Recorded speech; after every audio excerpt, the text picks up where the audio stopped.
one aim: to successfully get a man-made vehicle beyond our atmosphere into the blackness of space. Scientists out here, we're doing science for humanity's sake rather than just science for science. From 1946 to 1952, there were 67 V2 launches here at Launch Complex 33, White Sands. But the rocket technology is far from perfect. To protect its personnel, the U.S. Army constructs a massive blockhouse with walls that are 27 feet thick and composed of reinforced concrete.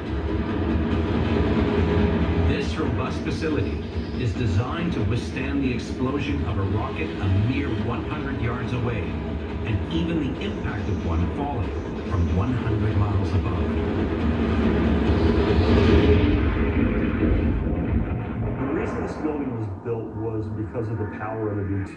It carried roughly 19,000 pounds of fuels, which really were a high explosive charge. We saw that on a couple of the V2 failures on the launch pad, where something set off one of the tanks and another tank went off, and there was a tremendous explosion. The 10-foot thick reinforced walls were built specifically to protect the people inside the building. The people in this room were critical to the success of the V2 launches. You had your guidance experts, your control, your combustion experts. You had really the brain trust of the V2 program would be in this room during launches. 5, 4, 3, 2, 1, 0, rocket away. But this ambitious project gets off to a rocky start. Launched in April 1946, the first rocket only rises to an altitude of 3.5 miles before crashing in a huge fireball. Everything rides on the next launch. A few weeks later, the rocket reaches an astonishing altitude of 71 miles before coming down 35 miles away. Air Force pictures show the rocket in flight. The huge projectile drops the Earth behind at the tremendous speed of 4,000 feet per second. And the camera photographs the Earth 65 miles straight down. This marks the first successful launch of a large rocket on American soil and accelerates the United States into the space age.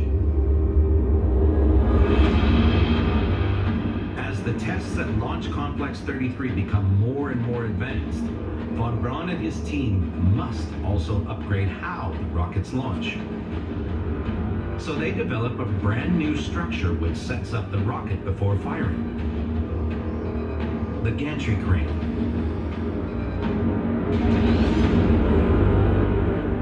The original V2 flights, the rocket would be brought on the Meillerwagen, the original German transportation erector vehicle.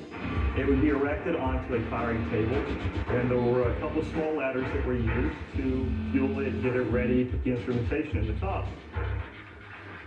The problem with that was, by 1947, a lot of the instrumentation was becoming more complex. It took a lot more time to set up. So it was felt that something more substantial was needed. So the gantry crane was brought in from California in 1947. It was on rails. You could bring it in, drop the platforms, do whatever you needed to do on the rocket, and then once you're ready to go, raise the platforms, bring the gantry crane away, and fire the rocket. But what other innovations does Launch Complex 33 develop?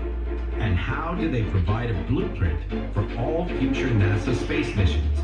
And why was this critical base abandoned? We had long deployments in Iraq.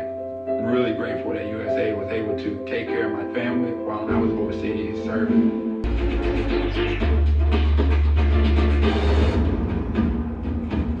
Hidden out in the remote desert near Alamogordo, New Mexico, lies a huge, top-secret rocket launch facility.